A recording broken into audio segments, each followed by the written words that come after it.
Hey folks, Lambo here. I've got a video for you today involving Kanto decks you can make in this weekend's upcoming tournament. Check it out. This is the first ever tournament I'll be hosting, and Dolly Pops and I decided that this would be pretty sick if it was a Kanto only tournament. And although Dolly Pops and I aren't playing in the tournament, I was really craving the deck building aspect of this kind of restriction and rules. So I thought I would make 14 decks for y'all to check out. These decks are not going to be good in today's meta, but I think they're going to be pretty nostalgic to play and still could get some wins. You know what, let me just show you the decks. Let's start with Charizard and Moltres. This is a very old combo. We've seen this in the past, but I think adding new cards such as Charmeleon, things like Copycat and Hiking Trail can really help you actually get your Charizard in time. I think that this is going to be a very playable deck in this weekend's tournament. I've thrown in a protective poncho just in case there are any Hitmonlees or anything that's going to kind of snipe the back, although there is no Cyrus, so as long as we can protect our back, we should have no trouble at all getting the W. And let's move on to Venusaur EX. I mean, with the new Ivysaur, we're going to have no trouble setting up this Venusaur.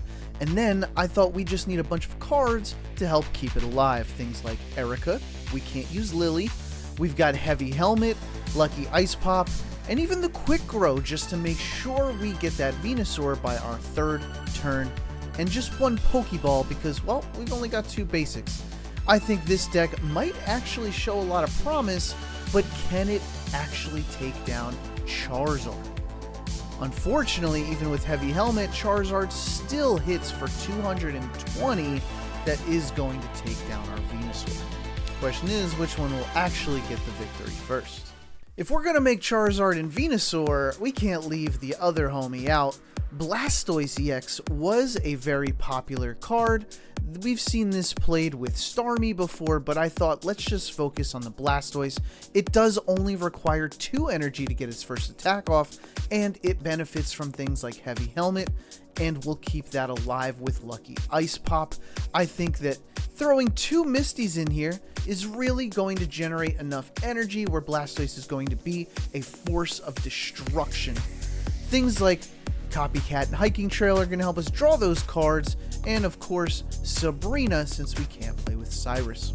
If we do manage to get enough energy on our Blastoise, it will be hitting for 160 damage, and with no Megas in this tournament, that is probably going to be the highest amount of damage, right below Charizard EX as well.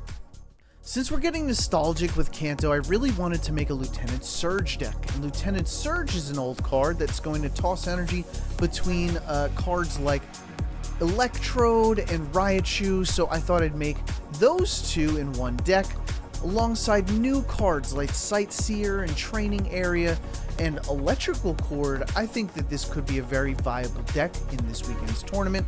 Additionally, if we're going to toss energy around, let's get some electric generators in here so we can even get Raichu fully powered up on turn 2, which would be insane.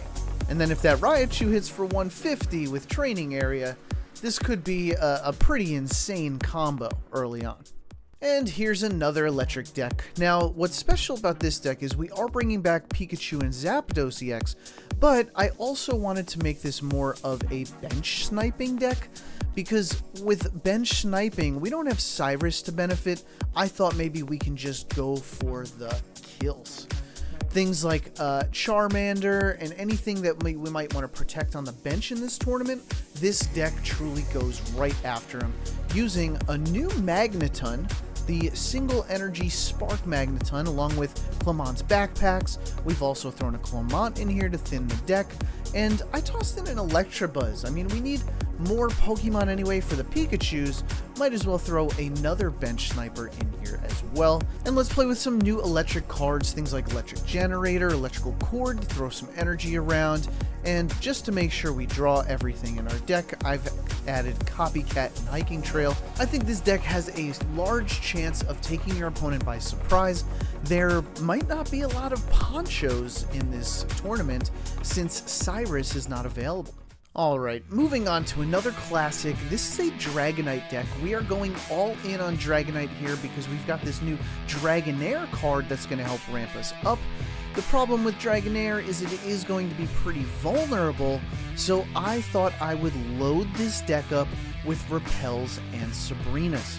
I've also thrown in a Dragonite EX in here just in case we fail to find our two Dragonites. And of course, that pairs well with Big Air Balloon and Heavy Helmet for the non-EX Dragonite. Hiking Trail and Copycat just really going to help us get our stage 2s even quicker. And Pokemon Center Lady just to keep us alive. Again, we can't use Lily, so...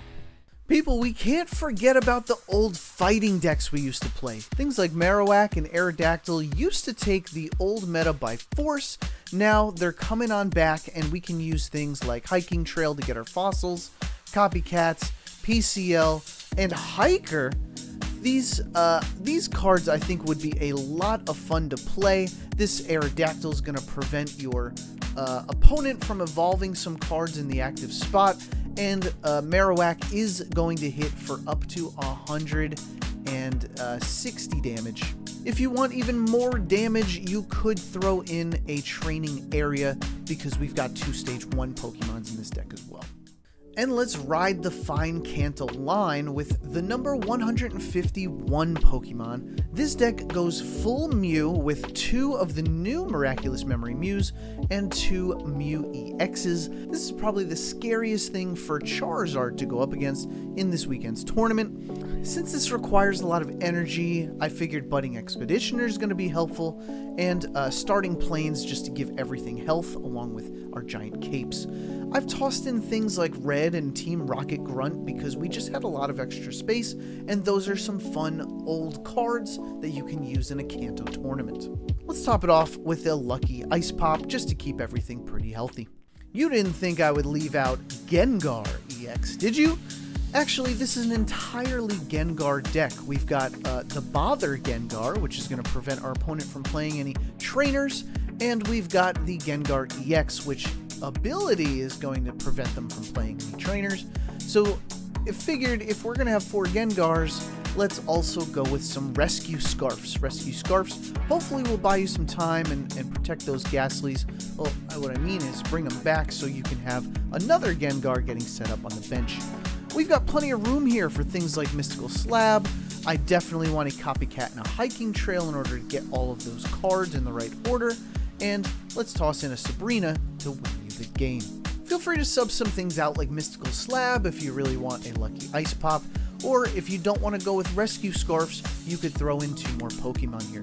I would admit that these Pokeballs might be a little redundant, but I do want to ensure that I've just got a protective Ghastly waiting to evolve on the bench.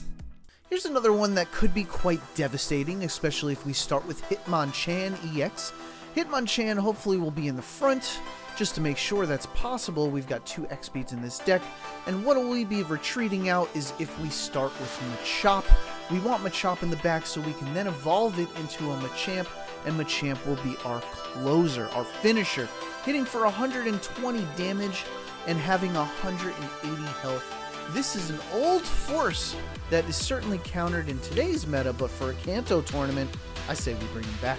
I've tossed in Copycat and Hiking Trail again to get our stage 2 as fast as possible, and Giovanni I think is going to be a big play here, especially if we've got Hitmonchan versus things like any basic Pokemon with 60 health. And now, folks, let's move to the evolutions. The first one I want to show you is Flareon. We are going to run 4 Eevees in this deck. This is a lot of energy, so I think we will need to buy some time here, have some Flame Patches handy, and keep them healthy with some Eevee bags. I've tossed in Training Area just to do a little extra damage. We've got our 2 Pokeballs as usual, and a red just to get that little bit of extra damage on the 130. This will be able to hit for a total of 160 damage, so that's going to be a pretty powerful deck, I think we'll see. And now here's a Jolteon deck. We've actually seen this deck pretty recently. This one is the 3 Eevee Jolteon deck. This uses 2 Jolteon EXs, 2 Jolteons. This is the beginning bolts, the ones that do 60 damage just for as soon as you evolve. and that's going to pair very well with the boosted evolution Eevee. We've got some new toys to play with, things like electric generator, electrical cord, and I've even thrown Giovanni and training area just to make sure we can really beginning bolt somebody and very much ruin their day. And the final evolution, this is a Vaporeon deck with Starmie. This one's a little more challenging because we don't have a Vaporeon EX and I can't use Glaceon in this tournament, so I was only able to use 2 Eevees. I figured let's use some high health Eevees. I've chosen Eevee EX. It wouldn't make sense to go all 50 health Pokemon because we can't use Lycia in this tournament anyway. So let's ensure we get some water energy with our Misties. I've thrown in the Whirlpool Vaporeon to hopefully steal some energy, and I've tossed that next to a Team Rocket Grunt to also hopefully steal some energy. I think that this deck could be a lot of fun. I've paired it with Copycat and Training Area. And of course, 2 giant capes to keep everybody healthy. No Eevee bags this time. That brings us to our last and final deck, folks. I wanted to make a Golem deck for this tournament. This is going to be a little challenging to set up, needing 4 energy, but hopefully Brock can help us get there in time, and Meowth can also buy us some time once we've got the Golem set up. Things like Heavy Helmet, Lucky Ice Pop, and its ability after it attacks is really going to keep it so this thing will never go down. Again, I've paired it with Copycat and Hiking Trail in order to ensure we get the Golem on time. Folks, if you made it to the end of the video, thank you so much for watching. Don't forget to like, subscribe, hype this video to help out the channel, and I hope to see you on Saturday for the big tournament. Peace out!